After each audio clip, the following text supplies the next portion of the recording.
Charles III a pris la parole à l'Assemblée parlementaire allemande ce jeudi 30 mars.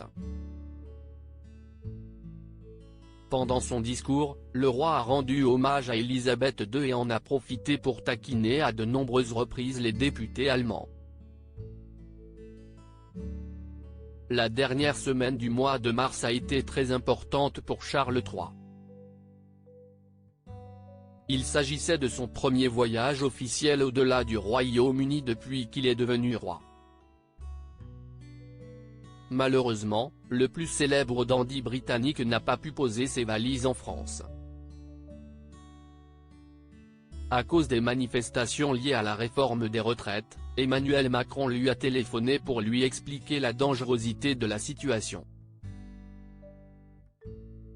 Sa Majesté a donc accepté de reporter son voyage à l'été 2023, si tout va bien. Mais cela ne l'a pas empêché de se rendre directement en Allemagne le mercredi 29 mars, comme prévu. Une fois arrivé à Berlin avec son épouse Camilla Parker Bowles, le roi a tenu à avoir une pensée pour la France.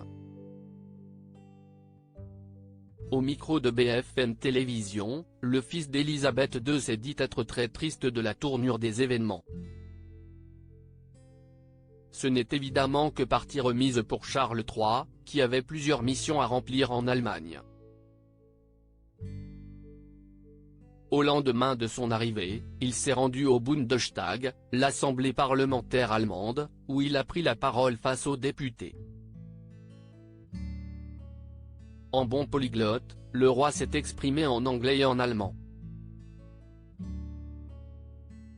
Une langue qu'il maîtrise à la perfection, puisque son père, le regretté prince Philippe, était membre de la maison dano-allemande de Schleswig-Holstein-Sonderbourg-Glücksbourg.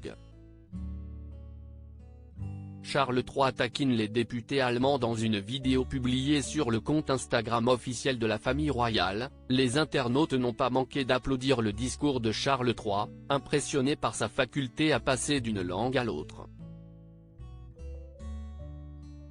Après avoir abordé les relations d'amitié entre le Royaume-Uni et l'Allemagne, le monarque s'est amusé à évoquer la rivalité que les deux pays peuvent avoir à propos du football, rappelant que l'équipe féminine anglaise, les Lions, avait battu les Allemandes au championnat d'Europe.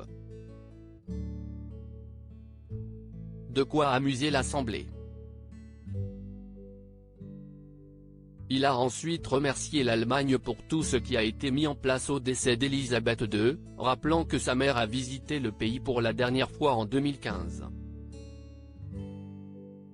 Et le roi a réussi à faire rire de nouveau les députés, en déclarant, dans quelques semaines, l'étonnante musique de Georg Friedrich Händel, qui est né allemand et mort britannique, résonnera à nouveau dans l'abbaye de Westminster lors du couronnement, comme elle l'a fait à chaque couronnement depuis celui de mon 7e arrière-grand-père, le roi George II, en 1727.